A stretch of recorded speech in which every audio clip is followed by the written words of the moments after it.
Studio میں میرے ساتھ بیٹھے ہیں علی رضا اور علی عبداللہ. یہ دو وہ اسٹوڈنٹ ہیں جو پروگریسو اسٹوڈنٹس کلیکٹیو نامی ایک فورم کی نمائندگی کرتے ہیں, اور محترمہ آسمہ جہانگیر اللہ ان کے درجات بلند کرے, ان کی جو اساس تھی انسانی حقوق کی اس کے فین ہیں, اسی مشن پر عمل پیرا ہیں. لیکن جب آج انہوں نے آزادی اظہار رائے کے نام پر جرمن سفیر جب آج آسمہ جہانگیر کانفرنس میں مخاطب تھے, ان کے سامنے احتجاج کیا, تو ان کے ساتھ کیا ہوا, انہوں نے وہاں کیا بات کی اور ان کے ساتھ وہاں کیا ہوا, انہی کی زبانی آپ سنیے.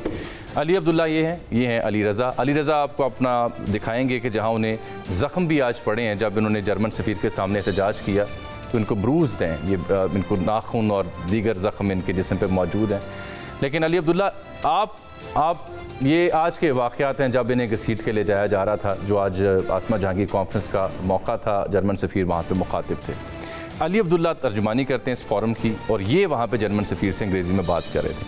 آپ انہیں بھائی کہہ کیا رہے تھے اور انہوں نے آپ کو کیا جواب دیا تھا؟ اچھا, آسمہ جہانگیر کانفرنس پہ آج جو جرمن ایمبیسڈر تھے ان سے جو میں نے سوال کیا اپنی تنظیم کی طرف سے, وہ یہی تھا کہ آپ آج یہاں کس منہ سے آ کے بیٹھیں اور کس منہ سے آپ پاکستان کے اندر آ کے سول رائٹس کی بات کر رہے ہیں, جب جرمنی کے اندر وہ لوگ جو پیلسٹائن کے ساتھ سولیڈیرٹی کے لیے پروٹیسٹ کر رہے ہیں, ان کے اوپر آپ کا ملک, آپ کی گورنمنٹ بدترین قسم کا کریک ڈاؤن کر رہی ہے, تشدد کر رہی ہے. اور ابھی اس ایونٹ سے 24 آورز پہلے ہی جرمن پارلیمنٹ کے سامنے جو پرو پیلسٹائن وہ احتجاج اکھاڑ دیا گیا, وہ کیمپس اکھاڑ دیے گئے, بلکہ وہاں پہ جو ان کے حق میں بات کرتے ہیں ان کو گرفتار بھی کر دیا. جی بالکل ایسے ہی کیا گیا. تو ہمارا جو سوال تھا وہ اسی حوالے سے تھا کہ ایک طرف جرمنی کے اندر آپ خود کریک ڈاؤن کریں لوگوں کے اوپر, آپ اسرائیل کو سپورٹ کریں, اسرائیل کو فنڈ کریں, اسرائیل کو آپ آرمز دے رہے ہیں, ادھر آپ سول رائٹس کی بات کریں. تو اس پہ جب یہ سوال ادھر ایمبیسڈر صاحب سے کیا گیا, تو ایمبیسڈر صاحب کا آگے جو رویہ تھا وہ انتہائی روڈ تھا. انہوں نے کہا کہ get out, shame on you, اس طرح کے. یہ ایک ایمبیسڈر نے کہا, جی ہاں, جو ورڈ آپ سوشل میڈیا وائرل ویڈیو, مجھے نہیں سمجھ آتی یہ کاہے کے سفیر ہیں جن کو یہ سفارتی زبان کا ہی نہیں علم. جی, اور یہ آزادی اظہار رائے کے چیمپئن ہیں. آسمہ جہانگیر صاحبہ کی کانفرنس کا مقصد ہی انسانی حقوق اور آزادی اظہار رائے ہے. اور جب ایمبیسڈر صاحب نے یہ کہا کہ گیٹ آؤٹ اگر آپ لوگوں نے اس طریقے سے کرنا ہے, شیم آن یو, تو کانفرنس کے جو آرگنائزرز تھے انہوں نے ہمیں وہاں سے مین ہینڈل کیا, ڈریگ کیا, اسالٹ کیا, گھسیٹ کے وہ ہمیں کانفرنس روم سے باہر. دین کمز علی رضا, پھر یہ نشان لگے. جی, ایمبیسڈر صاحب نے کہا کہ ان کو ذرا شرم نہیں آئی علی عبداللہ کی بات پہ, انہوں نے رسپونڈ کرنا, اس بات کا جواب دینا مناسب نہیں سمجھا. انہوں نے کہا کہ ان کو نکالو, گیٹ آؤٹ اور شیم آن دیز پیپل, یہ باتیں کی انہوں نے. اور انہوں نے ایک لمحے کا بھی انتظار کیے بغیر سیکیورٹی اہلکاروں نے اور اس ایونٹ کی انتظامیہ نے, آسمہ جہانگیر کانفرنس کی انتظامیہ نے ہمیں دھکے دینا شروع کر دیے, کھینچنا شروع کر دیا, اور جان بوجھ کے یہ ناخن مارے جا رہے تھے ہمیں, کیونکہ میڈیا تھا, انٹرنیشنل میڈیا تھا, تو اس لیے ہمیں تھپڑ نہیں مار سکتے تھے, ہمیں ناخن مارے جا رہے تھے. یہ بھی لگے ہیں اور بھی ساتھیوں کو لگے ہیں مختلف جگہوں پہ.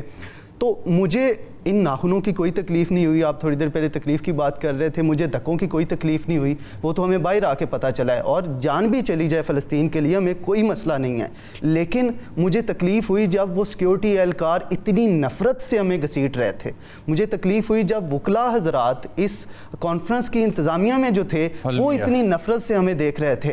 ایک جرمن سفیر کہتا ہے کہ ان کو اٹھا کے باہر پھینکو, اور یہ ہمیں باہر پھینکنا شروع کر دیتے ہیں. یہ ہے ہماری سوورینٹی, یہ ہے ہماری عزت, یہ ہے ہمارا وقار. اس سے مجھے بہت تکلیف ہوئی. دوسری, باہر آ کے پھر انہوں نے ہمیں انتظامیہ نے ہمیں کہا کہ آپ ہماری ڈسٹرب کر رہے ہیں اور سارا کچھ کر رہے ہیں اور آپ نے غلط کیا ہے. ہم نے کہا کہ جرمن سفیر کو بلانے کی کیا تک بنتی تھی؟ اگر فنڈ لینا تھا, اگر فنڈ جرمن سفیر نہیں دیتا تو آپ نہ لیں. اتنے مہنگے ہوٹل کی بجائے آپ کسی سستی جگہ پہ, ناصر باغ پہ کر لیں, کسی عوامی جگہ پہ کر لیں. محترمہ آسمہ جہانگیر تو عوامی شخصیت, ایسا ہی ہے, عوام کے حقوق کی بات ہے, وہ تو ایک غریب کے لیے بھی آواز بنتی تھی. ایسا ہی ہے. اور پھر کہہ رہے تھے کہ نعرے کیوں لگائے, یہ آپ نے ڈیکورم خراب کیا ہے. میں نے کہا میم آسمہ جہانگیر نعرے نہیں لگاتی تھی, میم آسمہ جہانگیر کو دیکھ کے تو ہم نے نعرے لگانا سیکھے ہیں, انہوں نے ہی ہمیں تو مزاحمت سکھائی ہے. تو آج آپ ہمیں کہہ رہے ہیں کہ نعرے لگانا کوئی بری بات ہے. سیاسی سپیس تھی, نعرے لگانا ایک سیاسی عمل ہے, اور لیکن ان کو نہ تو فلسطین کے لوگوں کا احساس ہے, نہ ان کو جرمن ایمبیسڈر کی ہپوکریسی سے تکلیف ہے. ان کو تکلیف ہے تو صرف ہمارے نعروں سے, اور ان کو اتنی سمجھ بوجھ بھی نہیں ہے کہ یہ ایک سیاسی عمل تھا جو ایک سیاسی جگہ پہ ہو رہا تھا, اور سیاسی جگہوں پہ یہی کچھ ایکسپیکٹ کیا جاتا ہے. یہ نوٹ کیجئے, یہ بچے بی ایس آنرز کے اسٹوڈنٹس ہیں, سوشیولوجی کے اور اکنامکس کے, جی سی یو میں پڑھتے ہیں, عام سے ہاسٹلز میں رہتے ہیں. یہ بچے بتا رہے ہیں ہمیں آئین کیا ہے، قانون کیا ہے، جسٹس کیا ہے، یہ بچے ہمیں بتا رہے ہیں. ریاست اگر ان کو ابھی آپٹ نہیں کرے گی جو آئین اور قانون میں رہنا چاہتے ہیں تو کل کو ان کے دماغوں میں ٹراما ہوگا، یہ باغی ہوں گے. لیکن ان کے ساتھ جو سلوک ہوا قابل مذمت. اور میرا صرف ایک سوال ہے آسمہ جہانگیر کانفرنس کے منتظمین سے کہ جس شے کی لاء وہ ساری عمر لگاتی رہیں، جس چیز کا نعرہ علم وہ ساری عمر بلند کرتی رہیں، اگر وہ زندہ ہوتی اور ان کے سامنے کسی سفیر کے سامنے یہ بچے احتجاج کرتے تو کیا آسمہ جہانگیر ان کو گھسیٹے جانے دیتی یا نہیں؟ اس کا جواب ضرور آپ دیجیے گا، باقی بات بعد میں.